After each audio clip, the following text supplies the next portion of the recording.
नमस्कार। स्वागत है आपका एक नई वीडियो के साथ आपके अपने यूट्यूब चैनल एक्सटी लर्निंग्स पर।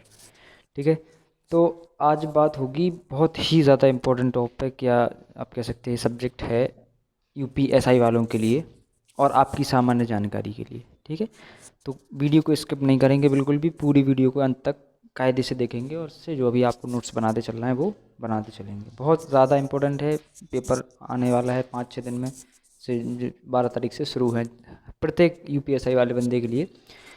बहुत ज़्यादा इम्पोर्टेंट है, तो वीडियो को ऐसे हल्के में ना लेकर अच्छे से कायदे से पढ़ते हुए चलेंगे और जो भी नोट्स आपको अच्छे लगें वो बनाते चलेंगे। ठीक है, तो बात करते हैं एक इम्पॉर्टेंट टॉपिक जिसका नाम है मूल विधि। ठीक है, संविधान और मूल विधि जो कि जीएस का बहुत इम्पोर्टेंट पार्ट है, वो एग्ज़ाम में आना है। ठीक है, यूपीएसआई है, आप समझते हो कि यूपीएसआई में मूल विधि का तो बहुत ज़्यादा महत्व है ही है। अब चूँकि सेट पेपर्स के हिसाब से देखा जाए तो इतना ज़्यादा नहीं है, लेकिन अगर आता है इस बार के नए सिनेरियो के हिसाब से आता है तो फिर देखते हैं। तो इसके लिए बहुत ही मेहनत करके आपके लिए एक वीडियो बनाई गई है ऑफलाइन बैच में पढ़ाने के बाद, उसके नोट्स कायदे से बनवाने के बाद आपको सोचा आपको भी जो भी हैं सभी लोगों के लिए ये वीडियो है जो यूपीएसआई की तैयारी कर रहे हैं और जिसको जनरल नॉलेज के लिए अगर बात जानना है मूल विधि क्या होती है, आगे जाके पेपर देंगे इसके लिए। ठीक है, तो शुरू करते हैं बिना देरी के वीडियो को। ठीक है, ध्यान से देखना है और ध्यान से उसको लिखते चलना है, या जो भी आपको स्क्रीनशॉट लेना है, जो भी करना है। तो बात करेंगे मूल विधि की। मूल विधि होती क्या है? मूल विधि अगर देखा जाए तो मूल विधि जो शब्द है, इसका मूल का मतलब होता है मूल्य, मौलिक। मूल का मतलब मौलिक, विधि का मतलब कानून। यही ये जो है ये मूल विधि है, मौलिक कानून है, किसके लिए है? सभी के लिए। ठीक है, और जो बेसिकली इसमें सारी चीज़ें दी गई, क्या दिया गया है वो अपन आगे जाके देखते हैं। मूल विधि को बेसिकली कितने हिसाब से बांटा गया? मूल विधि ये जो है वो अंग्रेजों के समय से शुरू है। ठीक है, तो उसी समय से मूल विधि, उसमें कई सारी चीज़ें आती हैं मूल विधि में। कानून में जैसे संविधान है, वो भी एक प्रकार का क्या है? कानून है। ठीक है, इस तरह से बात करेंगे मूल विधि की। तो मूल विधि को 3 अलग अलग भागों में अपन देखते हैं। इनके कई सारे भाग हैं, हम केवल इनमें 2-3 की बात करेंगे। कई अलग अलग कानून होते हैं अलग अलग हिसाब से। ठीक है, तो आप आपने सुना होगा आईपीसी या इंडियन पिनल कोड या भारतीय दंड संहिता। मेन मुद्दा आज का यही है। ठीक है, याद करते करते चलना। क्या है आज का मेन मुद्दा? इंडियन पिनल कोड या आईपीसी। ठीक है, हाँ सबने सुना होगा आईपीसी की धारा, सेक्शन आईपीसी, ये जो भी। तो आज इसके बारे में गहन अध्ययन करेंगे अपन, जो भी इम्पोर्टेंट है, जो आपको हमें लगा कि आपके लिए ज़रूरी है। तो बात करते हैं केवल दूसरा होता है सीपीसी या नागरिक कार्रवाई संहिता। ठीक है, या कह सकते हैं सिविल प्रोसीजर कोड जिसे कहेंगे, और दंड प्रक्रिया संहिता। ये दोनों आईपीसी और सीआरपीसी दोनों साथ साथ चलते हैं। तो आज केवल अपना अध्ययन करेंगे आईपीसी का। ठीक है, बहुत ही ध्यान से सुनना है, बहुत ही ध्यान से उसके देखते चलना है। आपको हम रिलेट करके पढ़ाते जाएंगे, इससे आपको याद हो जाए। तो थोड़ा सा इंट्रोडक्शन देख लेते हैं आईपीसी का। आईपीसी है क्या आखिर? भारतीय दंड संहिता है क्या? तो भारतीय दंड संहिता 1860 जो अधिनियम या लागू हुआ था, लागू नहीं सॉरी, हाँ, अधिनियम जो आया है वो 1860। ठीक है, मैं विभिन्न प्रकार के अपराध तथा उनके दंडों का वर्णन है। ध्यान से सुनना, क्या? अपराधी की परिभाषाएं और उनके लिए जो दंड सुनिश्चित किए गए हैं उनके बारे में वर्णन है किसमें? आईपीसी 1860। तो आईपीसी में देखो सर, आईपीसी जो है, आईपीसी या भारतीय दंड संहिता, जहाँ भी हम आईपीसी बोले उसका मतलब यही है का प्रारूप भारत के प्रथम विधि आयोग। ध्यान से सुनना, प्रथम विधि आयोग जो कि 1860 में ही बना था। ठीक है, कि अध्यक्ष Lord Macaulay. Question very very important है। क्या है कि पूछे प्रथम विधि आयोग के अध्यक्ष कौन थे? Lord Macaulay. ठीक है, और इसको मंजूरी किसने दी थी? तो बात करेंगे तो लॉर्ड कैनिंग द्वारा। किसके द्वारा मंजूरी देने का काम किसका था? क्योंकि उस समय जो गवर्नर जनरल था वो कौन था? Lord Canning. ठीक है, आईपीसी की में कुल मिलाकर जिस तरह से संविधान में धाराएं या अनुच्छेद है में संविधान की धाराओं को अनुच्छेद या आर्टिकल कहा जाता है, इसी प्रकार आईपीसी की धाराओं को क्या सेक्शन या धाराएं कहा जाता है। इसमें भी उसमें भाग 22 या 25 भाग हैं, 22 भाग हैं। इसमें कुल मिलाकर कितने? 23 अध्याय या भाग हैं और चैप्टर हैं, और कितने? 511 धारा हैं। बहुत इंपॉर्टेंट कॉमन चीज़ है, सबको पता होगी, लेकिन इंपॉर्टेंट है। ठीक, जानकारी के हिसाब से भी और पेपर के हिसाब से भी। आगे बात करेंगे। हाँ, एक अगर कभी पूछे अधिनियम कब बनाया गया, बात कब की गई, तो 1834। याद रखना, कौन सा? 1834। ये एक इम्पोर्टेंट चीज़ है इसके लिए, आईपीसी के लिए। बाकी अधिनियम कौन सा है? भारतीय दंड संहिता 1860। ठीक है, और लागू कब किया गया? देखो, भारतीय दंड संहिता 1 जनवरी 1862 को संपूर्ण भारत में उस समय जम्मू कश्मीर में सॉरी जम्मू भारत में हुआ था, फिर उसके बाद जम्मू कश्मीर में नहीं हुआ था। उसके बाद जब स्वतंत्र भारत तक के बाद, उसके बाद क्या हुआ, 31 अक्टूबर 2019 से, ठीक है, 2019 से ही संपूर्ण भारत में लागू, क्योंकि 370 हटने के बाद जम्मू कश्मीर में भी लागू हो गई, ठीक है। और भी कई जो ब्रिटेन के उपनिवेश हैं उनमें ये आईपीसी चलती है, ठीक है, जैसे श्रीलंका हो गया, ठीक है, पाकिस्तान हो गया, ये सब। तो आगे बढ़ते हैं। तो अब आईपीसी के अनुसार या कुछ जो विचारक रहे हैं या कुछ राजनीतिक शास्त्री रहे हैं, उनका विचारक हैं, उनकी जो परिभाषाएं हैं, अपराध की परिभाषाएं ऑस्ट्रिन के अनुसार, एक व्यक्ति थे ऑस्ट्रिन, उन्होंने अपराध की परिभाषा दी है कि एक अपकार, क्या है, अपकार जिसमें पैरवी शासन या उसके अधीनस्थ व्यक्तियों द्वारा की जाती है, वह क्या है, अपराध कहलाती है। परिभाषा आप याद रखना, सीधा सीधा आ जाएगा इसके अनुसार परिभाषा, अपराध की परिभाषा। तो ऑस्ट्रिन के अनुसार, सर्जेंट स्टीफन के अनुसार क्या है, अपराध एक ऐसे कार्य को कहते हैं जो विधि द्वारा निषिद्ध एवं समाज की नैतिक संवेदनाओं दोनों को विरुद्ध हो। यानी ये इम्पोर्टेंट है आपका, या समझने का ये सबसे अच्छा तरीका ये है कि अपराध एक ऐसा कार्य है, ऐसा काम है जो विधि द्वारा निषिद्ध, निषिद्ध मतलब रोके गए, प्रोहिबिटेड, ठीक है, तथा एवं समाज के नैतिक मूल्यों या संवेदनाओं दोनों के विरुद्ध होता है। यानी समाज के नैतिक मूल्यों के विरुद्ध किया गया काम या विधि के विरुद्ध किया गया काम क्या कहलाता है, अपराध, ठीक है। इस तरह से आपको आशा है कि समझ में आ गया होगा अपराध की परिभाषा, ठीक है, स्टीफन के अनुसार। अब देखते हैं एक छोटा सा पॉइंट है जो लिख दिया इसमें कि भारतीय राष्ट्र, एक छोटा सा पॉइंट है, भारतीय साक्ष्य अधिनियम अगर पूछे कभी तो 1872, भारतीय साक्ष्य अधिनियम कौन सा है, 1872, बाद में बात करेंगे, ठीक है। इसी के साथ आगे बढ़ते हैं, हमारे हिसाब से इतना ज़्यादा काफ़ी है आपके लिए, ठीक है। इसके बाद आगे बढ़ते हुए चलते हैं और भारतीय दंड संहिता की जो प्रमुख चैप्टर्स हैं उनके बारे में और उनसे संबंधित धाराएं हैं, जिस तरह से अपन संविधान के भाग पढ़ते हैं उसी तरह से इनको पढ़ेंगे, ठीक है। तो अध्याय 1 इस तरह से चैप्टर चलते जाएंगे पूरे, 1 से लेकर पूरे जहाँ तक 22, 23, 16, 22, 23 तक, ठीक है। और यहाँ उनका विवरण कौन से चैप्टर में क्या दिया है, इस तरह उनकी इधर क्या धाराएँ, कौन सी धारा से कहाँ तक हैं, क्योंकि चैप्टर आपको याद होंगे तो आप उस समय जो धाराएँ अगर आती हैं तो आप इसे भूल जाते हो, तो आप हिसाब लगा लोगे कहीं ना कहीं ऑप्शंस को एलिमिनेट करने के लिए, ठीक है। तो पहला जो है अध्याय 1 में सामान्य जो परिचय है आईपीसी का, परिभाषाएं या जो भी है, जितना भी सामान्य परिचय, क्योंकि आपको पता है जो इंट्रोडक्शन, जनरल इंट्रोडक्शन होता है पहले शुरुआत में भाग 1 में, ठीक है, वहाँ धारा 1 से 5 तक, ठीक है।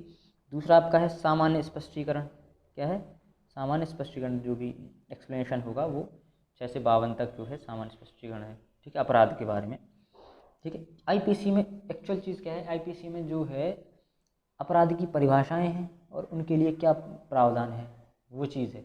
और सीआरपीसी में क्या है, उनकी प्रक्रिया क्या है सज़ा देने की। मान लो हत्या की सज़ा जो है 302 में है, हत्या करना 300 में है, ठीक है, आगे जाके देखते हैं उनके लिए जो प्रक्रिया होगी, किस तरह से कोर्ट में चलेगी, कितने साल केस चल रहे हैं, ये सब चीज़ें प्रक्रिया होगी वो सीआरपीसी में चलेगी। तो आपको केवल आईपीसी में क्या देखना है, परिभाषाएँ और उनके लिए जो दंड किए गए हैं वो।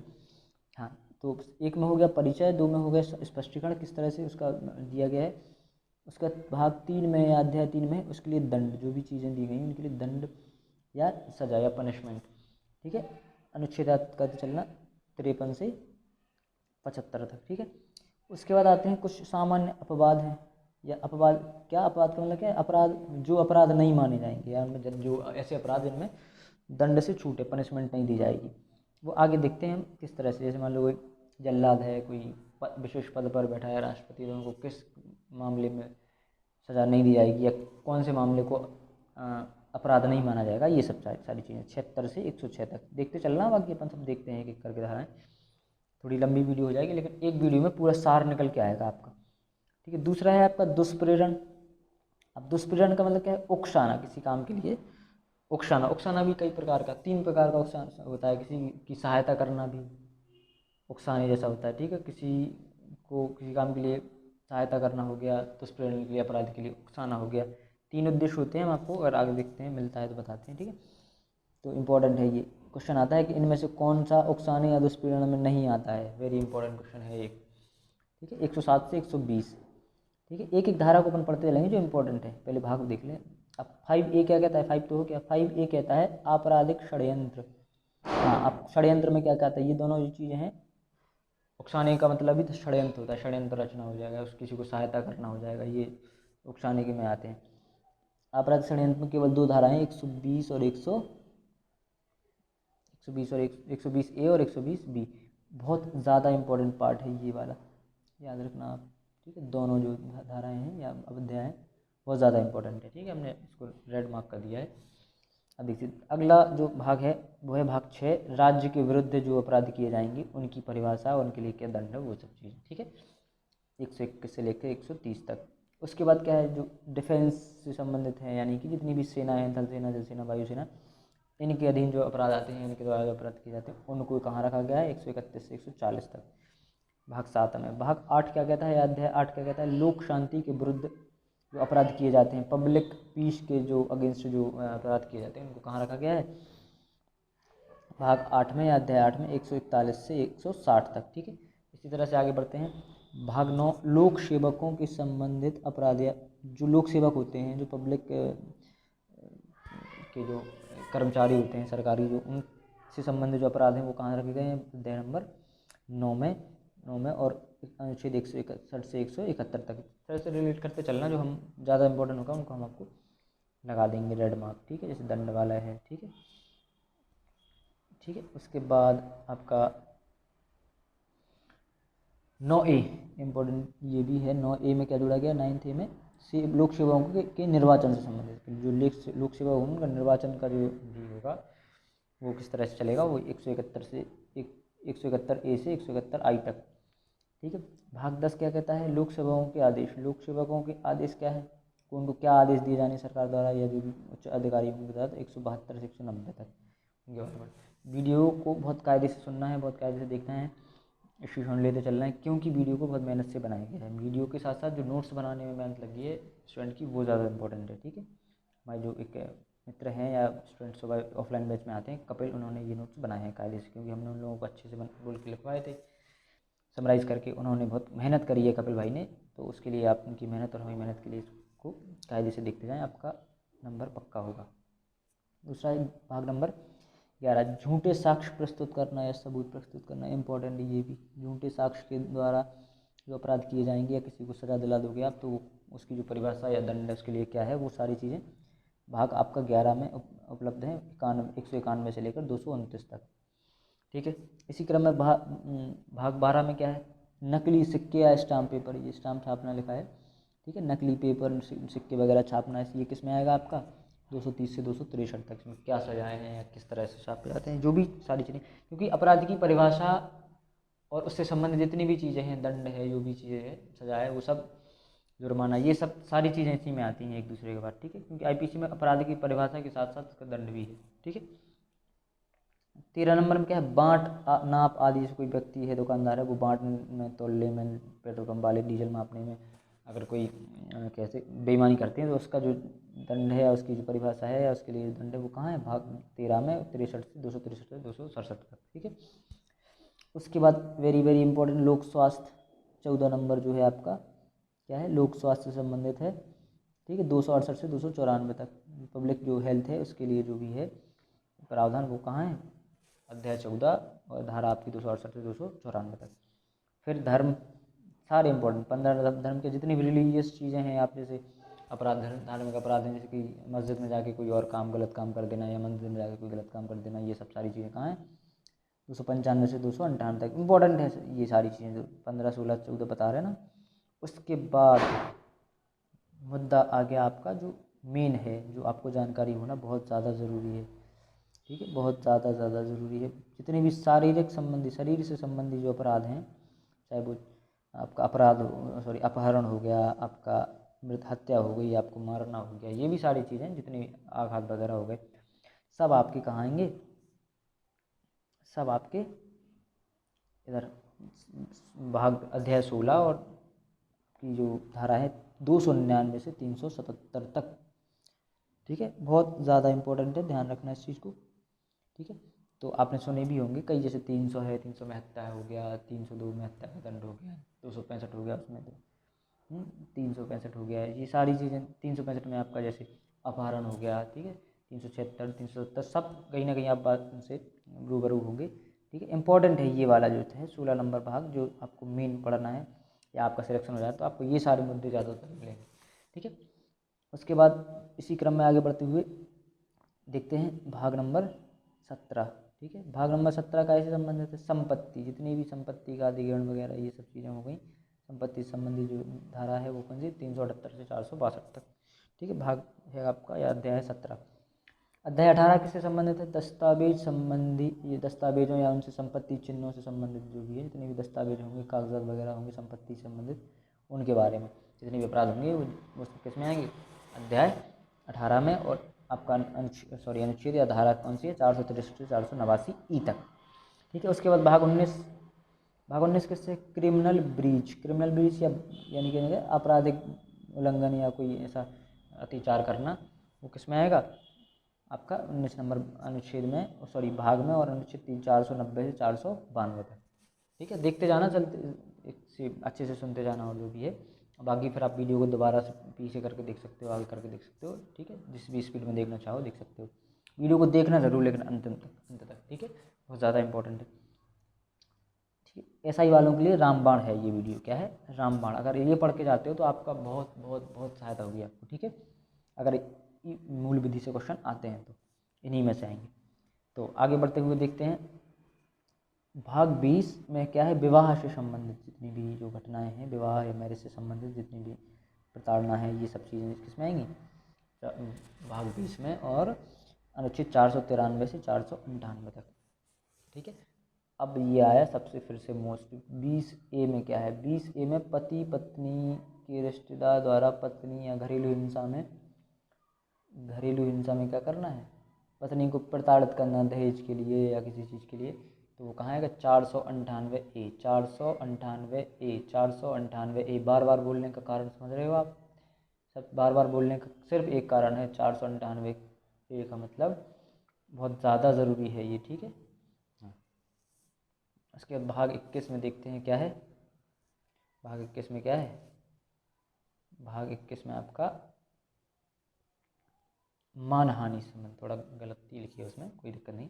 मानहानि समझते हो ना, हाँ, मानहानि से संबंधित जितनी भी जो भी चीज़ें हैं वो किस में आएंगी आपकी, भाग 21 में अनुच्छेद, वेरी इंपॉर्टेंट, 499 परिभाषा ही है मानहानि की, कहाँ, या मानहानि का जो केस लगता है वो कैसे, सेक्शन 499 या 499 से 502 तक। पर भाग 22 जो है वो किससे संबंधित, आपराधिक धमकी, अपमान एवं झुंझलाहट। यदि आप धमकी वगैरह देते हो अपराध के तौर पर कि मारने की या किसी भी चीज़ की, तो वो उसका जो सेक्शन है वो कौन सा है, 503 से 510 तक। इम्पोर्टेंट है ये भी। ठीक है, उसके बाद लास्ट अंतिम आपका जो अध्याय है वो है भाग अध्याय 23, प्रयत्न या प्रयास। जो भी आपराधिक प्रयत्न या प्रयास किए जाएंगे उनकी जो परिभाषा है वो कौन सी, 511 एकमात्र अनुच्छेद या एकमात्र धारा। ठीक है, तो ऐसा है कि आपको सारी जो धाराएं होंगी वो अच्छे से समझ में आएंगी। एक बार आप देख लेना, शॉट लेना और स्क्रीनशॉट ले लेना, जो भी आपका, अगर आपको वीडियो वगैरह चाहिए तो आप हम उसका मेंशन कर देंगे उसमें टेलीग्राम चैनल, तो आप वहाँ से डाउनलोड कर लेना। अदरवाइज़ आप क्वेश्चन लेते जाना, ध्यान से सुनना है वीडियो को, 2 बार भी अगर आप अच्छे से देखते हो तो आपको बहुत कायदे समझ में, पूरे अध्याय समझ में आए पहले तो। ठीक है, बस उसके बाद क्या है, अब बात करते हैं एक्चुअल धाराओं की। ठीक है, आईपीसी का अधिनियम 1860 है, आपको पता है। ठीक है, तो धाराओं को धीरे धीरे पढ़ते चलेंगे अपन। ठीक है, इस तरह से आईपीसी की धाराएं क्या है, देखो देखते जाएंगे। काफ़ी धाराएं हमने बहुत निचोड़ के उनको रखा है कि जो आपको बहुत ज़्यादा ज़रूरी है। धारा नंबर 1, धारा नंबर 1 कहती है संहिता का नाम और उसके प्रवर्तन का विस्तार। बहुत ज़्यादा इंपॉर्टेंट है, लेकिन आपको पता है कि कोई भी धारा या भाग होगा, पहला पार्ट किससे संबंधित है, इंट्रोडक्शन से संबंधित। संविधान में भी आपने देखा इंट्रोडक्शन संबंधित है, यहाँ भी इंट्रोडक्शन होगा उसका। ठीक है, दूसरा है भारत, दूसरी धारा में क्या है, भारत के भीतर किए गए अपराध, यानी ऐसे अपराध जो अपने भारत देश में रहकर ही किए हैं। ठीक है, ऐसे अपराधों को कहाँ रखा, किसकी परिभाषा कहाँ पे है, या ठीक है, आपके भाग 2 में। भाग 3 और 4 किससे संबंधित है, धारा, भाग नहीं, अब धाराएं आएंगी बार बार, भाग कहने का मतलब धाराएं।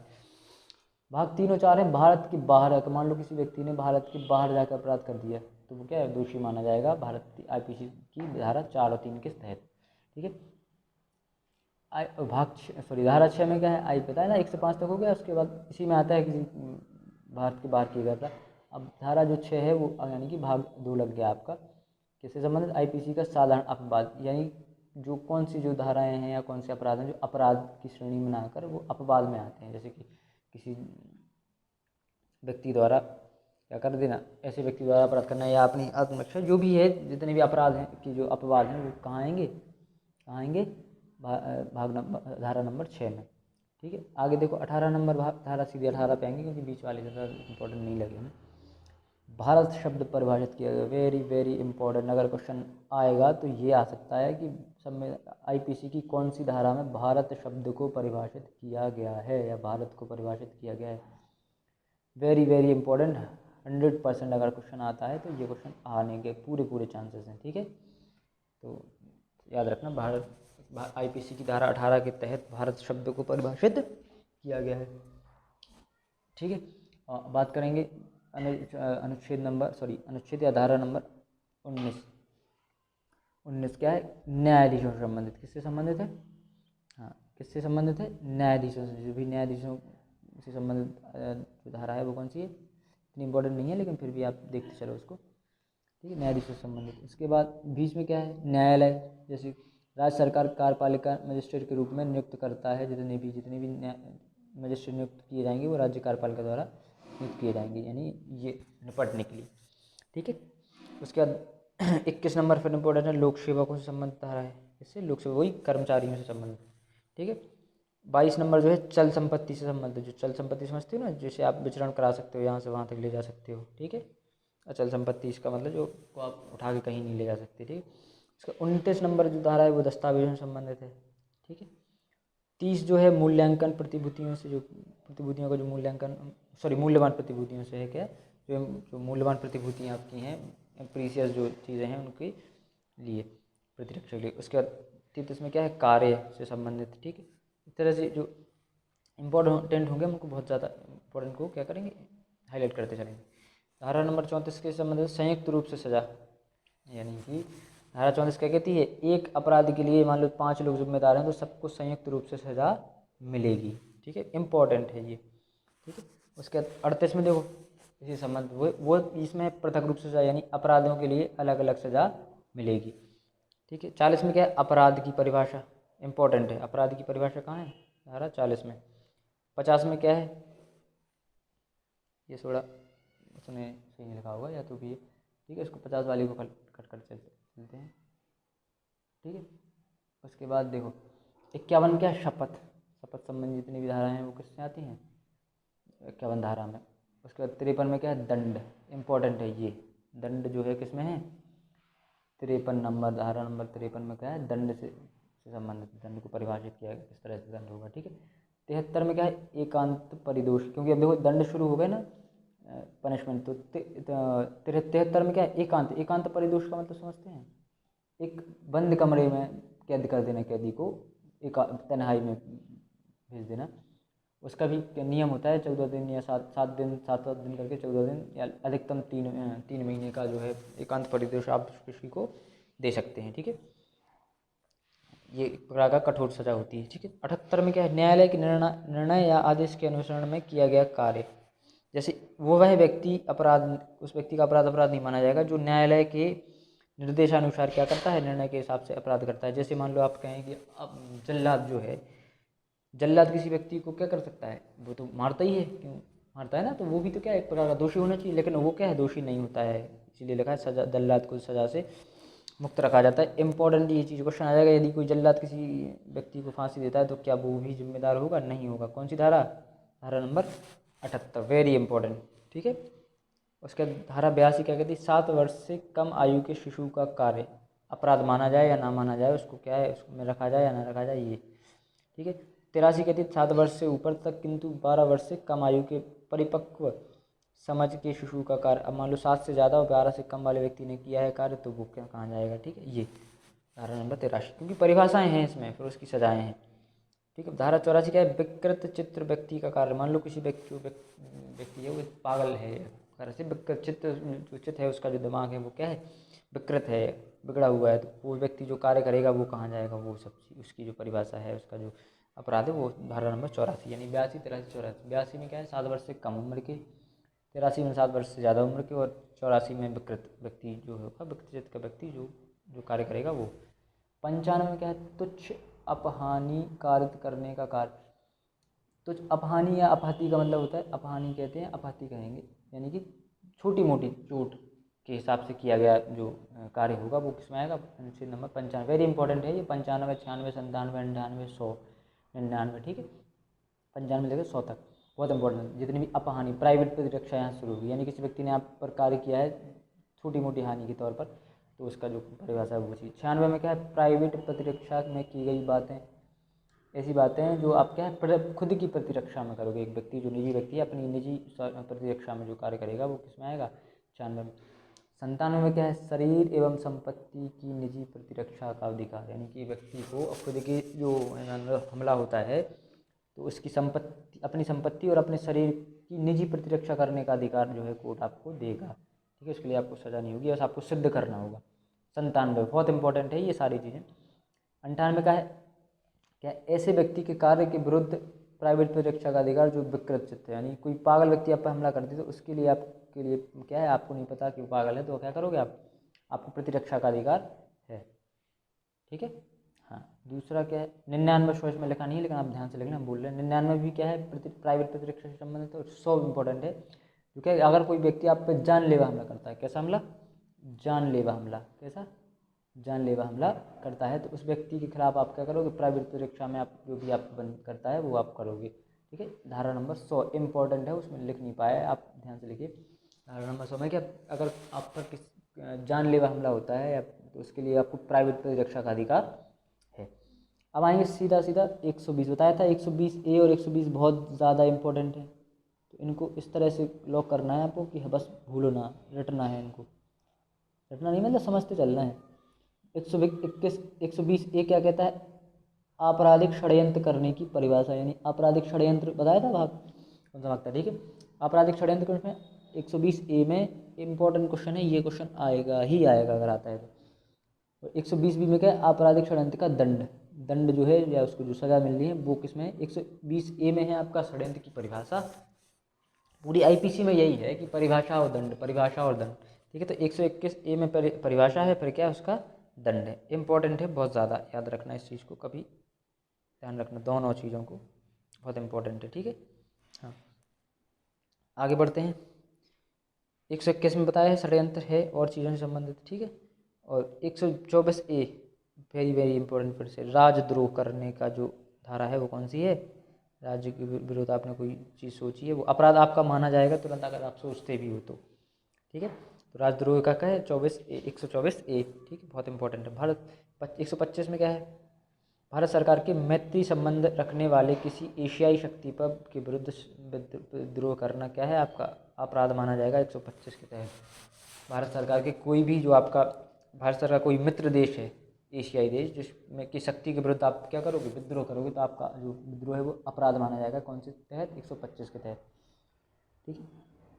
आगे बढ़ते हुए चलते हैं, काफ़ी लंबी वीडियो होगी, लगभग हो जाएगी 40-45 मिनट की, कोई दिक्कत नहीं है, लेकिन आपका पूरा कवर होगा इसमें, आप तो 6-6 घंटे की वीडियो भी देखते होंगे, ठीक है। 145 में क्या है, 145 किसी विधि विरुद्ध समूह जिसके, अच्छा उन्होंने 141 वाला नहीं लिखा है तो आपको 41 वाला भी याद रखना है। 141 में क्या है, विधि विरुद्ध जमाव, लिख लो, इसमें लिखा नहीं है। 141 वेरी इंपॉर्टेंट है।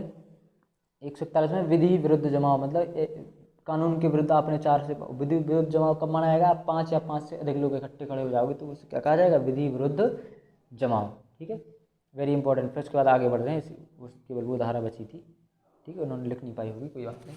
141 में क्या है आपका, विधि विरुद्ध जमाव, लिख लेना ध्यान से। 141 में क्या है, विधि विरुद्ध जमाव, 141, सॉरी सॉरी सॉरी,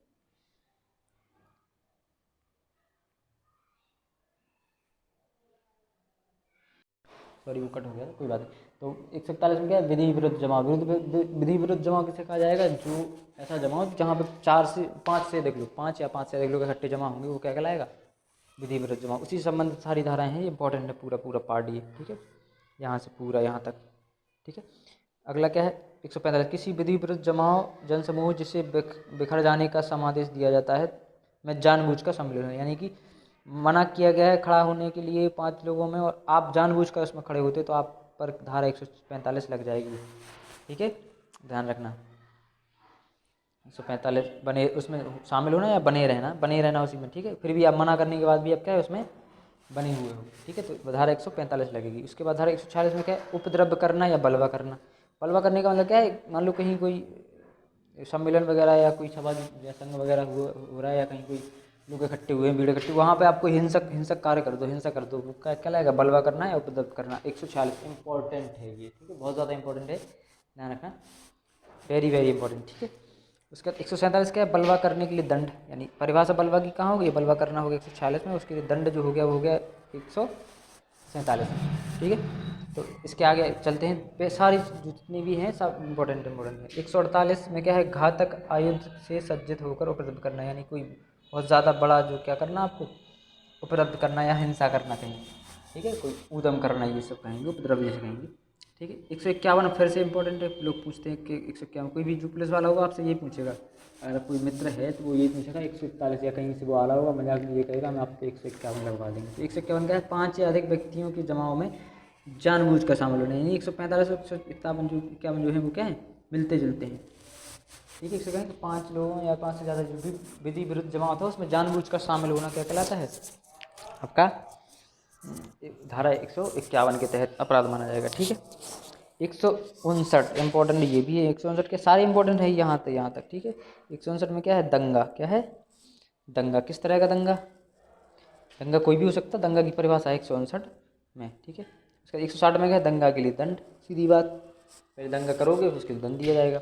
उसका 171 बी में क्या है, रिश्वत लेते जाना, ऐसे कोई व्यक्ति है निर्वाचन से संबंधित रिश्वत लेता है या जो भी रिश्वत लेता है वो क्या है आपका 171 बी इंपॉर्टेंट है ये, ठीक है। उसके बाद 170 में क्या है, झूठी सूचना देना, किसी को अधिकारी को, पुलिस अधिकारी को या किसी भी इसमें झूठी सूचना देना आपका क्या है, तो धारा 177 के तहत आप क्या है, अपराधी हैं।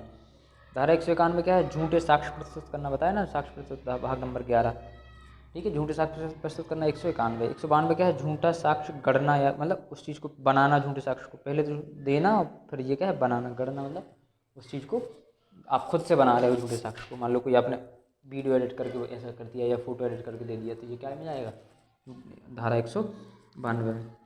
अगला सीधा अब आते हैं अपन धारा नंबर 256 पर, सरकारी स्टाम्प के कूटकरण के लिए उपकरण या सामग्री कब्जे में करना, यानी सरकारी जो स्टाम्प का जो कूटकरण था बनाना छापने का, आपने क्या कर दिया, जैसे मान लो मशीन चोरी कर ली तो 256 के तहत आप क्या में जाओगे, उपकरण के कब्जे में किया तो क्या है, सरकारी जो भी सामान है उसको आपने कब्जे में किया तो 256 के तहत आप क्या अपराधी हो। 268 में क्या है, लोक न्यूसेंस, न्यूसेंस का मतलब आप समझ सकते हो, याद रखना ये सीधा सीधा आएगा न्यूसेंस में ही, ठीक है, क्या है, तो आप हम कमेंट करके बताइए लोक न्यूसेंस का नंबर मतलब क्या होगा, ठीक है।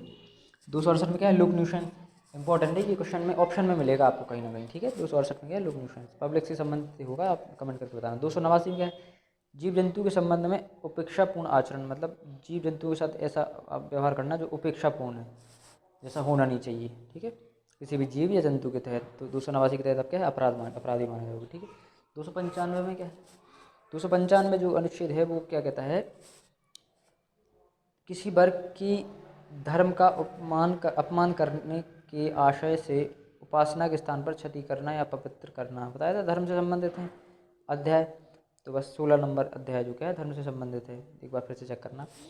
295 धारा के तहत आप क्या किसी विशेष वर्ग के या धर्म के का अपमान करोगे या उसके उपासना के स्थान मंदिर मस्जिद या गुरुद्वारे में आप क्या करोगे, कोई अपवित्र काम करोगे या उसको अपवित्र करने की कोशिश करोगे, तो धारा नंबर 295 के तहत आपको क्या है, सजा मिलेगी या केस हो जाएगा आपका। 298 क्या, धार्मिक भावनाओं को ठेस पहुंचाने वाले आशय शब्द प्रयोग करना, यानी किसी व्यक्ति को धार्मिक भावनाओं से संबंधित उल्टे सीधे शब्द कहना या उनसे धार्मिक बात कहना या जातीय मन के बात कहना, तो वो क्या होगी, आप 298 के तहत क्या है, मुजरिम माने जाओगे, अपराधी माने जाओगे, आपके खिलाफ केस कर सकता है वो व्यक्ति। हाँ, अब फिर से आते हैं अपन कहाँ हो गया, अब बॉडी से संबंधित भाग आ गया आपका 16 नंबर, बॉडी से संबंधित है, सॉरी धर्म से संबंधित नहीं है, ठीक है, बॉडी से संबंधित नहीं। अब आएंगे अपन कहाँ, 299 से लेकर 370 तक, यानी 300 सबसे पहले हत्या करना, ठीक है। 300 में क्या है इंपॉर्टेंट, ये याद रखना कि आप लोग गलती कहाँ करके आओगे, देखो बताते हैं। 300 में क्या है, हत्या करना। 302 में हत्या के लिए दंड या सजा, तो 302 का आएगा धारा तो आप तुरंत लगा के आओगे हत्या करना, नहीं हत्या करना नहीं है, हत्या करना कहाँ है, हत्या करना आपका क्या है 300 में, और हत्या के लिए जो सज़ा है वो कहाँ है 302 में। हत्या के लिए जो दंड है वो 302 में। 302 लगने का मतलब क्या है, आपको हत्या की सज़ा मिलेगी 302 के तहत, जो भी मिले, ठीक है। उसके बाद 300 में क्या है, हत्या की परिभाषा है हत्या करना। 303 में क्या है, संवैधानिक धारा 14 और 21 के संवैधानिक रूप से किया गया। मतलब इसको क्या है, जो संविधान की धारा है 14 और 21, कमेंट करके बताइए संविधान के सेक्शन या आर्टिकल 14 में क्या है और 21 में क्या है, ठीक है। उससे संबंधित चीज़ 303 जो धारा है बहुत इंपॉर्टेंट है, आपको आना चाहिए। 304 बी में हत्या करना तो है, लेकिन किस तरह से हत्या, किसकी हत्या करना है 304 बी में, दहेज के लिए किसी की हत्या करना जो है वो क्या में आएगा 304 बी में। इम्पोर्टेंट, वेरी वेरी, ठीक है। दहेज के लिए किसी की हत्या करना क्या है, अपराध है, किस कौन सी धारा के अनुसार 304 बी के अनुसार। 305 के अनुसार क्या है, शिशु या उन्मत्त व्यक्ति की आत्महत्या का दुष्प्रेरण। मतलब कोई शिशु है या जो व्यक्ति है जो उसके की आत्महत्या करने के लिए प्रेरित करना, किसी व्यक्ति को आत्महत्या के लिए या किसी बच्चे को आत्महत्या के लिए प्रेरित करना आपकी कौन सी धारा के अनुसार अपराध है 305 के अनुसार, ठीक है। उसके बाद आत्महत्या का दुष्प्रेरण, ये भी क्या है, वो शिशु के लिए था। 306 में क्या है, किसी भी व्यक्ति को, सामान्य इंसान को क्या करना, आत्महत्या के लिए प्रेरित करना या उकसाना, वो क्या आएगा आपका अनुच्छेद धारा 306 के तहत अपराध माना जाएगा, ठीक है। उसके बाद 307 में क्या है, हत्या करने का प्रयत्न। हाँ, हाफ इम्पोर्टेंट ये है, यानी हाफ मर्डर जिसे कहते हो, ये फुल मर्डर से भी ज़्यादा घातक होता है, इसमें ज़्यादा सज़ा मिलने के चांसेस होते हैं, ठीक है। उसको हत्या 300 को कहते हैं फुल मर्डर, इसको क्या कहेंगे फुल मर्डर, इसको कहेंगे हाफ मर्डर, ठीक है। हाफ मर्डर यानी कि हत्या करने का प्रयत्न 307, ठीक है। 307, 300, 302 इम्पोर्टेंट है। 309 क्या है, आत्महत्या का प्रयत्न। अगर कोई व्यक्ति आत्महत्या करता है तो वो भी क्या है, अपराध है आईपीसी के अनुसार। अब उसमें जो संशोधन होते हैं या जो भी केस चलता है वो बात अलग है, अदरवाइज जो मूल संविधान था या मूल विधि थी उसमें क्या था, आईपीसी में 309 को आत्महत्या करने का प्रयत्न के खिलाफ या प्रयास किया है तो आपको अपराधी माने जाओगे आप, ठीक है, 309 के तहत। 310 में क्या है, ठग। ठग की परिभाषा 310 में, ठीक है, क्या है होता है ठगी या ठग। उसके बाद ठगी के लिए दंड क्या है 311, बिल्कुल लगातार होते हैं वो तो, ठीक है। 312 में क्या है, गर्भपात कारित कराना, यानी कि गर्भपात कराना, भ्रूण हत्या किस में आएगी 312 में, इंपॉर्टेंट है ये। 313 में स्त्री की सहमति के बिना गर्भपात कर, अब देखो गर्भपात कराना तो मैं तो कोई भी कराएगा, डॉक्टर करेगा तो वो भी अपराधी होगा या माता पिता दोनों अपराधी। यहाँ क्या है, स्त्री की सहमति नहीं है फिर भी आप क्या करा रहे हो, गर्भपात करा रहे हो, तो इसमें क्या होगा, आपको दोषी माना जाएगा 313 के तहत, ठीक है। इसलिए कहते हैं ज़्यादा 313 में नहीं पढ़ना चाहिए इन चीज़ों की, क्यों, क्योंकि ये गलत बात होती है, ठीक है। 319 में क्या है, क्षति पहुंचाना किसी को, ठीक है, क्षति मतलब चोट पहुंचाना। 320 में क्या है, घोर आघात, यानी जो चोट है वो थोड़ी ज़्यादा हो गई, ठीक है, 320 में।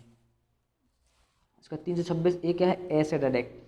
326 याद रख लो, वेरी इंपॉर्टेंट, लड़कियों के लिए है और सबके लिए है, क्योंकि बहुत गलत बात होती है ये, बहुत सबसे निंदनीय घटना जो है वो एसिड अटैक मानते हैं हम, ठीक है। किसी के जीवन को बर्बाद करना, अपने जीवन को भी बर्बाद करना और दूसरे के जीवन को भी बर्बाद करना, ठीक है। 326 ए एसिड अटैक। 326 बी क्या है, एसिड अटैक करने का प्रयास, अगर कर दिया उसकी परिभाषा, और प्रयास अगर किया है तो वो कहाँ जाएगा 326 बी में। तो 326 326 ए और बी दोनों किससे, एसिड अटैक से संबंधित हैं। 328 क्या है, अपराध करने के लिए के आशय से विष इत्यादि द्वारा क्षति करना, यानी अपराध करना है या किसी को मारने के तहत आप क्या है उसको विष जहर वगैरह दे दोगे तो कहाँ जाएगा वो 328 के तहत आप कहाँ होगे, क्या होगे, अपराधी होगे, ठीक है।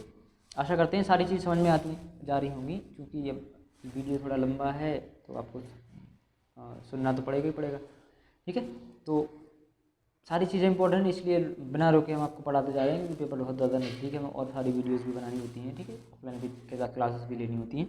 तो आप कोशिश करिएगा कि चीज़ों को रिलेट करते जाएँ खुद के हिसाब से, ठीक है, क्योंकि हम आपको बताएंगे तो आप भूल जाओगे, आप खुद से रिलेट करोगे तो, क्यों कहीं ना कहीं ये सारी चीज़ें आपने देखी सुनी या झेली होंगी, ठीक है ना, भगवान करे कोई ना झेले, लेकिन फिर भी आपने कहीं ना कहीं आसपास या टीवी में या कैसे भी करेंगे आपको रिलेट करना है, कुल मिला के सीधी बात ये है, ठीक है। कैसे भी करके सारी चीज़ें आपने कहीं ना कहीं सुनी और देखी होंगी, आप उनको पढ़ने जा रहे हो, ठीक है।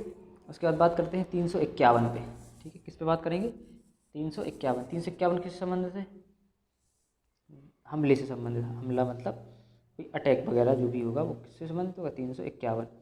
354 क्या होगा, स्त्री की लज्जा भंग करने के आशय से उस पर हमला या आपराधिक बल प्रयोग करना। 354 बहुत इंपॉर्टेंट है, किसी भी महिला या स्त्री की जो क्या है लज्जा भंग करना है वो काय में आता है 354 के तहत क्या है अपराध माना जाएगा। एक चीज़ और इम्पोर्टेंट है, क्वेश्चन आता है स्त्री की परिभाषा या स्त्री किसे माना जाएगा। तो 18 साल नहीं, किसी भी उम्र की जो फीमेल होगी, लड़की होगी, उसको क्या है स्त्री की श्रेणी में ही रखा जाएगा। इंपॉर्टेंट क्वेश्चन है ये, अगर आएगा तो ठीक है, नहीं आप लिख लो स्त्री जो है किसी भी उम्र की फीमेल हो वो क्या है स्त्री की परिभाषा में आएगी। ठीक है, बच्चे का थोड़ा अलग होता है, अदरवाइज जो भी स्त्री की परिभाषा यही है कि कोई भी जन्म से ही वो क्या है स्त्री मानी जाएगी। ठीक है, तो ये चीज़ 354 में आपने देख लिया, स्त्री की लज्जा भंग करने के आशय से उस पर हमला या आपराधिक बल प्रयोग करना 354 में। ठीक है, स्त्री की परिभाषा मैंने आपको बता दी है, किसी भी उम्र से की लड़की जो होगी वो स्त्री कहलाएगी। उसका 354 ए में क्या है, यौन उत्पीड़न, यानी कि जो भी सेक्सुअल हैरेसमेंट होता है वो किसमें आता है 354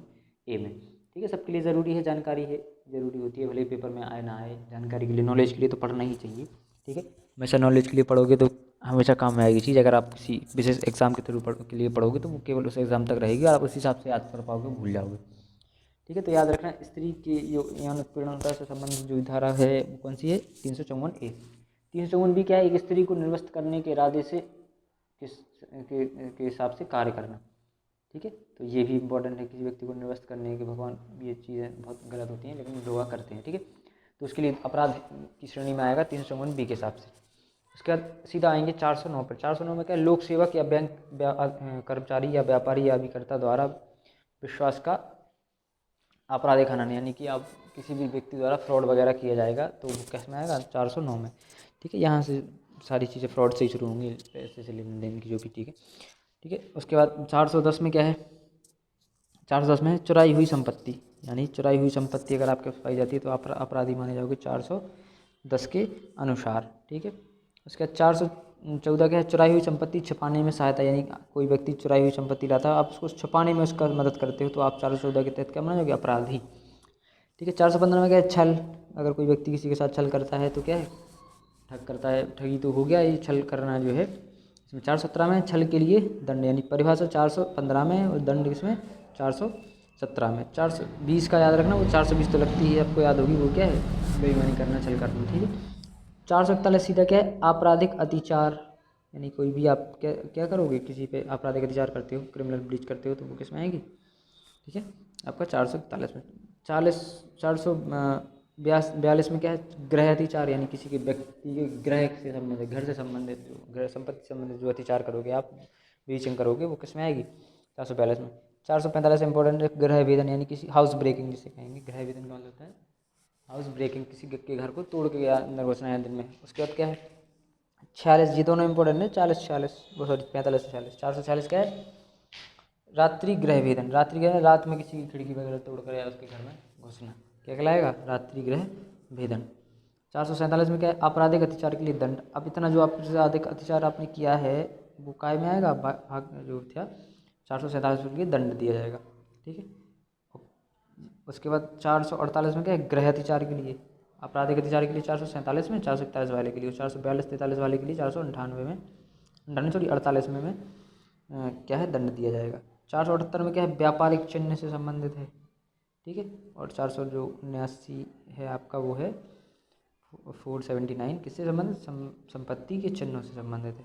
ठीक है, इसके बाद आएंगे आगे और इसी क्रम में देखते हैं 489 पे सीधे आते हैं। 489 एक ऐसे संबंधित है करेंसी नोटों या बैंक नोटों का कुटकरण, यानी कि उनका जो आपका नकली नोट वगैरह छापने से संबंधित जो होगा, किससे संबंध अधिकार होगा 489 ए से। 494 क्या है, अब जाओगे बैंक में शायद ये सारी धाराएं लिखी होती हैं। 494 क्या है पति पत्नी के जीवन काल में पुनः विवाह, यानी कि आपका पति या पत्नी जीवित है और आपने तो दूसरा विवाह कर लिया है तो आप इसके तहत क्या माना जाओगे अपराधी माने होगे 494 के तहत। ठीक है, ये घरेलू हिंसा का जो अधिनियम है आपको अच्छे से पढ़ाएंगे आगे चल के, आज केवल आईपीसी का अध्ययन करेंगे। उसके बाद बात करते हैं 496 की। ठीक है, 496 क्या कहता है विधि पूर्ण विवाह के बिना कर्पटपूर्ण विवाह कर्म पूरा करना, यानी किसी से छल से विवाह कर लेना या जबरदस्ती या छल से विवाह करना, ये 496 के तहत क्या माना जाएगा अपराध। ठीक है, व्यभिचार देखो 497 में क्या आएगा आपका व्यभिचार, व्यभिचार का मतलब समझते हो बुरा कर्म करना। ठीक है, 498 क्या है, विवाहित स्त्री को आपराधिक आशय से फुसलाकर ले जाना और निरुद्ध कर देना, यानी किसी व्यक्ति विवाहित स्त्री को क्या है फुसलाकर भगा कर ले जाना, ये आपराधिक मामले में आएगा, ठीक है, या आपराधिक किसी कारण से ले जाना। 498A वेरी वेरी इंपॉर्टेंट, ठीक है। 498 एक ऐसे संबंधित है, सॉरी थोड़ा आगे पीछे हो गया तो कोई दिक्कत नहीं, आप यहाँ से पढ़ लो, फिर उसके बाद ये पढ़ लेंगे 362 अलग से, ठीक है, वही हम कह रहे हैं मिल क्यों नहीं रहा वो, ठीक है। तो 498 क्या है, किसी स्त्री को PDF बनाने वाले ने थोड़ा गलती कर दी, कोई बात नहीं, ठीक है। 498 क्या है, किसी स्त्री के पति या पत्नी के या नातेदारों द्वारा उसके प्रति क्रूरता रखना या दहेज प्रथा से संबंधित जो है, मतलब कोई भी रिश्तेदार या कोई भी व्यक्ति या अपनी पत्नी के प्रति या उसका कोई रिश्तेदार, ननद हुआ, जेठानी हुई, जो भी हुआ, वो एक दूसरे के साथ क्या है क्रूरता करते हैं, क्रुएल्टी करते हैं, या दहेज प्रथा के से लेकर कुछ ऐसा कुछ करते हैं, दहेज के लिए प्रताड़ित करते हैं। 498A में उसके लिए क्या है अपराध घोषित किया गया, उसको इम्पोर्टेंट है ये। हाँ, अब हम सॉरी माफ़ी चाहते हैं कि थोड़ा PDF बनाते समय गलती होगी, हमने भी देखा नहीं, ठीक है। तो ये जो पार्ट था ये 7वां पेज बाद में था और 6वां पेज सॉरी 8वां पहले था, ठीक है। तो 354 के बाद 362 ये है यहाँ से, ठीक है, फिर 400 बाद में आएगा। 362 कहाँ से में क्या है, अपहरण की परिभाषा क्या है, अपहरण क्या होता है, व्यवकरण या अपहरण, ठीक, अपहरण याद रखना, किडनैपिंग जिसे कहते हैं। 363 में क्या है, अपहरण के लिए दंड, यानी किडनैपिंग के क्या दंड है वो इसमें परिभाषित किया गया है। 363A में क्या है, भीख मांगने के प्रयोजनों से अप्राप्त व्यय का व्यवहार या अपहरण का विकलांगीकरण, यानी कि आपने देखा होगा मूवीज़ में ज़रूर देखा होगा, अगर सच में देखा है तो क्या करते हैं लोग, अपहरण करते हैं बच्चों का, किस लिए, उन्हें विकलांग करके, उनका अब दिव्यांग करके उन्हें सिग्नल्स पे छोड़ देंगे, भीख मांगने के लिए ट्रेन में छोड़ देंगे, उनका एक कमाई का जरिया होता है, वो गलत बात होती है, ठीक है। अपराध माना जाएगा 363A के तहत, जघन्य अपराध होता है, ठीक है। 364 में क्या है, हत्या करने के लिए अपहरण करना, 10 साल की सजा है इसके लिए, इंपॉर्टेंट है ये, किसी व्यक्ति का अपहरण करना, लेकिन किसके लिए, हत्या करने के लिए अपहरण करना, ये इंपॉर्टेंट है 364 में, ठीक है। अपहरण हमने बताया था ना आपको, 362 से शुरू होगा। 364 में क्या है, किसी व्यक्ति को हत्या करने के लिए अपहरण करना, उसके लिए 10 साल की सजा का प्रावधान है, ठीक है। 364A में क्या है, फिरौती के लिए अपहरण करना है, 364A में क्या है, फिरौती यानी पैसे के लिए क्या करना, उसको अपहरण करना, किसी व्यक्ति के बच्चे को, ठीक है। 364 में क्या है, विवाह के लिए स्त्री से जबरदस्ती करना, यानी ये भी क्या है, विवाह के लिए किसी व्यक्ति को जबरदस्ती करना या अपहरण करना उसका विवाह के लिए, 366 के तहत क्या है आपका अपराध माना जाएगा। मानव तस्करी इंपॉर्टेंट है, 370 में क्या है, मानव तस्करी से संबंधित 370। अब हमें कमेंट करके ये बताइए कि संविधान में मानव तस्करी कौन से अनुच्छेद के तहत बैन है या निषिद्ध है, ठीक है, ये आपको कमेंट करना है, ठीक है। इसके बाद 372 में क्या है, वेश्यावृत्ति आदि के प्रयोजनों के लिए नाबालिग को बेचना या खरीदना, ठीक है। बेचना सबसे पहले क्या है, बेचना यानी आप किसी महिला को या बच्ची को किडनैप करके क्या करते हो, वेश्यावृत्ति के लिए उसे बेचते हो, तो 372 के तहत आप क्या है अपराधी हो, जघन्य अपराधी, ठीक है।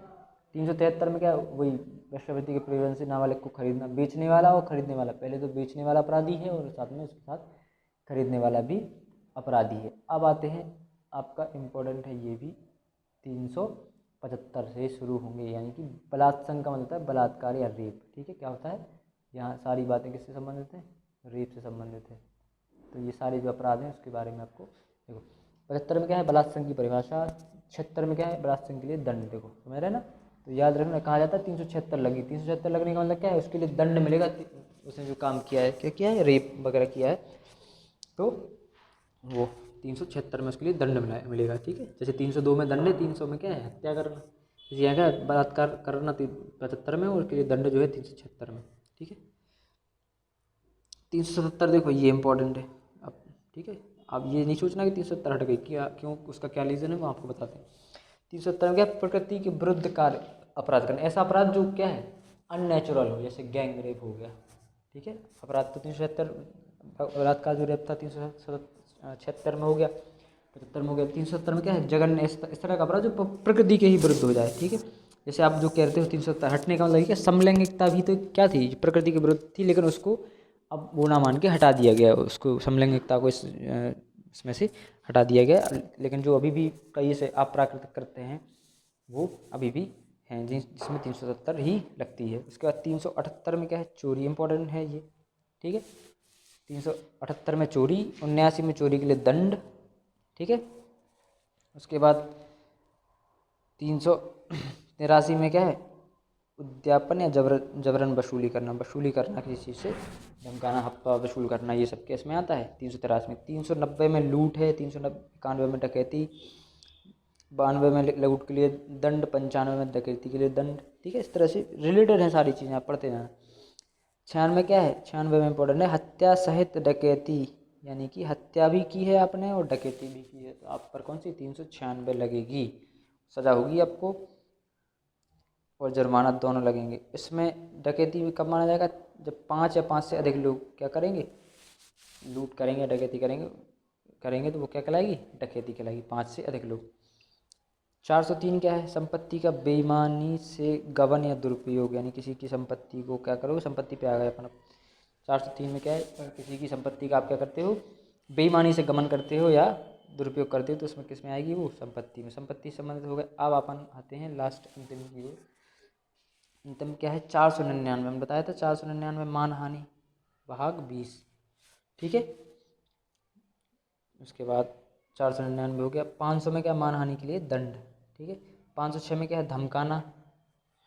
511 में क्या, आजीवन कारावास या अन्य कारावास से दंडनीय अपराधों को करने या प्रयत्न करने का दंड, यानी 11 में बताया था क्या है, भाग जो 23वां भाग था लास्ट, उसमें क्या था, प्रयत्न या प्रयास, यानी ऐसे प्रयत्न या प्रयास करना जो आजीवन कारावास है उससे अधिक कारावास के लिए जो दंडनीय अपराध है उनका प्रयत्न करना किसमें है, 511 में। तो ये लगभग सबको ले लगती है। ठीक है, अब देखो कुछ चीज़ें जो एक्स्ट्रा थी वो रह गई थी, वो हम आपको बता दे रहे। 52 का में क्या था, संशय। ठीक है, 53 में क्या में था, क्या था, निर्वासन के प्रति निर्देश का अर्थ लगाना। ठीक है, और 55 का में क्या है, समुचित सरकार की परिभाषा, समुचित सरकार कैसी, उसमें 53 का में दिया गया।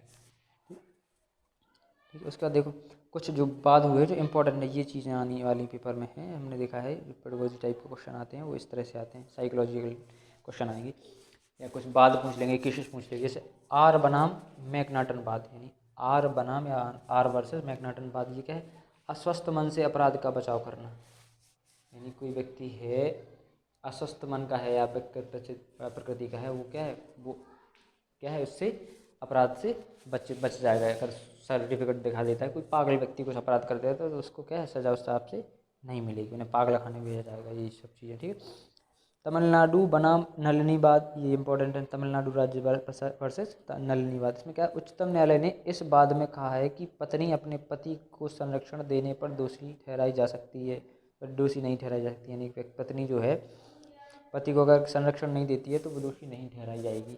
ठीक है, देखो आपराधिक, ये जो इम्पोर्टेंट है क्वेश्चन, ये लास्ट जो हमने इंपॉर्टेंट पॉइंट थे, ये सारे इंपॉर्टेंट पॉइंट लिखे हैं। आपराधिक तत्व की में कौन कौन चीज़ें आती हैं, तो क्वेश्चन आएगा निम्न में से कौन आपराधिक तत्व नहीं है या आपराधिक तत्व है। तो आपराधिक तत्व कौन कौन से माने जाते हैं, सबसे पहले तो आशय उसका, ठीक है, किस आशय से किया जा रहा है। उसका वर्जित कार्य, जो भी निषिद्ध कार्य होंगे, प्रोहिबिटेड वर्क होंगे, आप करोगे तो वो केस में आपराधिक तत्व माना जाएगा। कार्य के लिए दंड जो है वो आपराधिक तत्व में माना जाएगा। ठीक है, अपेक्षा मानी जाएगी और ज्ञान माना जाएगा, यानी आपको उसके बारे में ज्ञान, ये सारी चीज़ें आशय, वर्जित कार्य, कार्य के लिए दंड तथा अपेक्षा और ज्ञान, ये सारी की सारी चीज़ें किस में आएंगी, आपकी किस में आएंगी, आपराधिक तत्वों में। ठीक है, आपराधिक तत्व जो नहीं है, आपका क्वेश्चन आएगा नहीं है तो कौन सा, अगर उसमें हेतु है, उद्देश्य है, इच्छा है, मोटिव है, चेष्टा है, ये जो 5 शब्द आएंगे या इनसे कुछ रिलेटेड शब्द आएंगे तो आपको क्या करना है, ये आपराधिक तत्व की में नहीं आते हैं। वेरी वेरी इंपॉर्टेंट चीज़ें हैं ये, बहुत ज़्यादा ही इंपॉर्टेंट हैं ये दोनों चीज़ें। ठीक है, तो इस तरह से आपको याद करते चलना है। ये आपका पूरा आईपीसी आपका जो है वो ख़त्म 1860। ठीक है, इतना जो सार था, जो पूरा पूरा जो इतना हमें लगा कि हाँ ये इम्पोर्टेंट है, तो आपको बताने की कोशिश करी है। आप उम्मीद है कि आपको काफ़ी चीज़ें पसंद आई हुई, समझ में आया होगा। आपको पूरा कायदे से नोट्स बनाने हैं और देखते जाना है इस तरह की वीडियो। और अगर आपको चाहिए है जैसे जो हमारे आसपास रहने वाले कोचिंग के ऑफलाइन बैच अफोर्ड के अगर आ सकते हैं तो कल से क्विक रिवीजन शुरू होगा यूपीएसआई के लिए, विशेषकर यूपीएसआई और जीडी के लिए। क्विक रिवीजन किसके लिए, यूपीएसआई, क्योंकि मुद्दा भी यूपीएसआई ही चल रहा है, और जीडी के लिए जो एसएससी जीडी के लिए जो है मैथ्स का जो मेंशुरेशन पार्ट है इम्पोर्टेंट है, मेंशुरेशन। ठीक है, मेंशुरेशन पार्ट है जो 2D और 3D का क्विक रिवीजन शुरू करा जाएगा। इस तरह से याद करा जाएगा कि आप कभी भूलोगे नहीं, क्योंकि सबकी जो वीकनेस है वो यही है कि उन्हें 2D और 3D आते नहीं हैं, ठीक है।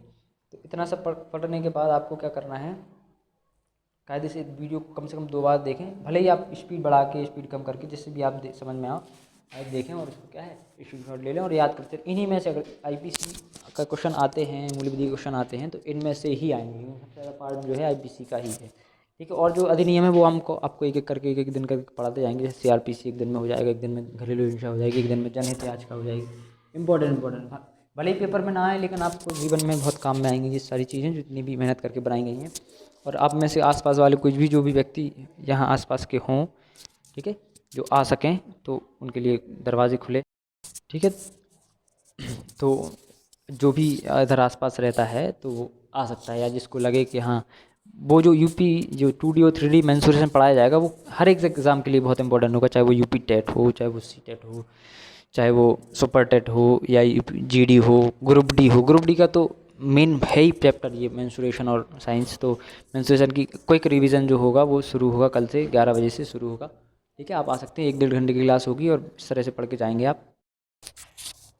अगर आपको लगता है कि आपको ज़रूरत है किसी भी एग्ज़ाम के लिए या नॉर्मल अपनी किसी भी एग्ज़ाम के लिए आपको ज़रूरत है 2D 3D की, तो आप आ सकते हैं, ठीक है। वो जो भी बात होगी आपसे कर ली जाएगी, ठीक है। तो आप 1 डेढ़ घंटे जितने भी दिन की क्लास होगी, 6 दिन 10 दिन जितने भी दिन की, आपको पूरा कराया जाएगा। पूरा इस तरह से कराया जाएगा कि आप उसमें बहुत ज़्यादा करके आओगे। अदर एग्ज़ाम्स के तहत आपको जो मेंसुरेशन होगा जो बहुत ज़्यादा अच्छे से आएगा, ठीक है। मेंसुरेशन जो होगा वो बहुत अच्छे से आने लगेगा। ये 2D और 3D जो आपकी ज्योमेट्री है वो आपके हिसाब से जो आपका होगा उस हिसाब से पढ़ाया जाएगा, ठीक है। तो पूरा जो वीडियो है अच्छे से समझ में आया होगा। वीडियो काफ़ी लंबी हो चुकी है, 1 घंटे करीब की हो गई होगी, कोई बात नहीं, लेकिन आप उसको 2 बार में भी देख सकते हो अच्छे से। पूरा एक एक जो चैप्टर है, एक एक जो धारा है, एक एक अध्याय है, अध्याय याद करना जिससे आपको क्या हो जाएगा, सारी धाराएं भी याद होंगी। देखो एक एक धारा पे हमने आपका फोकस करा है और सब चीज़ों को इंपॉर्टेंट चीज़ें जो बताई हैं वो आपको भी याद रखनी है, ठीक है। तो इस तरह से पूरा का पूरा जो वीडियो थी वो आपको बहुत हेल्प करेगी एग्ज़ाम में, UPSI के में, ठीक है। सारी चीज़ें जितनी भी हैं वो आपको इस तरह से लिखनी है या याद रखनी है जिससे आपका क्वेश्चन गलत ना हो, ठीक है। 1-2 क्वेश्चन भी हमने आपको बीच में बोले हैं और बाकी जो भी है वीडियो अगर आपको अच्छी लगी है, ठीक है, आपको लगता है कि वीडियो में कुछ वैल्यूज़ थी या आपको उससे कुछ सीखने को मिला है, ठीक है, आगे जाके काम में आएगा, तो आपको कुछ नहीं करना है, थोड़ा सा एक काम करना है आपको, बस लाइक बटन पे क्लिक करना है, लाइक कर देना। अगर आप चैनल पर नए हैं या जो आपको लगता है कोई जो भी नया है जिसको भी आपने शेयर करी उसको बोलिए कि चैनल को सब्सक्राइब कर दें। इससे मेहनत को थोड़ा हमारी मेहनत को या जो बच्चे मेहनत करते हैं उनके लिए प्रोत्साहन का काम करेंगे, ठीक है। बाकी जो भी आपको पार्ट अच्छा लगा हो, बुरा लगा हो, आपको जो भी चीज़ पूछनी हो या जिस टॉपिक पर वीडियो चाहिए हो तो आप कमेंट बॉक्स में बेझिझक होकर बता सकते हैं, ठीक है। बस पॉजिटिवली बताना तो अच्छा रहेगा, या जो भी नेगेटिव चीज़ें हैं आपको लगी है ये चीज़ नहीं गलत है तो वो भी बता सकते हैं आप, ठीक है। काम करा जाएगा उस पर, ठीक है। लोगों के साथ शेयर करें अच्छी, आप अगर चाहते हैं तो, क्योंकि हम सारी चीज़ें आपको पढ़ाते हैं, शेयरिंग इज़ केयरिंग, आपको पता है। ऐसा नहीं होगा कि सर हम पढ़ लें केवल और दूसरे को ना बताएं, हमारे नंबर आ जाएं। ऐसा होता तो हम काहे को बताते आप, या अन्य टीचर आपको क्यों बताते, किताबें क्यों छापी जाती हैं, ठीक है। तो ऐसा कुछ नहीं होता है, आप पढ़िए, दूसरों को बांटिए, ठीक है। बटोरने से अच्छा है बांटते चलिए, वो ज़्यादा अच्छा है, ठीक है ना। ज़रूरी नहीं कि बटोर कितना पाओगे, लेकिन बांटने से जो चीज़ बढ़ेगी वो नायाब होगी, ठीक है। तो इसी के साथ वीडियो ख़त्म करते हैं और आप नेक्स्ट वीडियो आपको जल्दी मिलेगी, ठीक है। आप कमेंट करिए किस टॉपिक पे आपको वीडियो चाहिए है, ठीक है। तो धन्यवाद वीडियो देखने के लिए, ठीक है। इसी तरह वीडियो आपके सामने आती रहेंगी, बस आपका क्या है साथ चाहिए, ठीक है। धन्यवाद।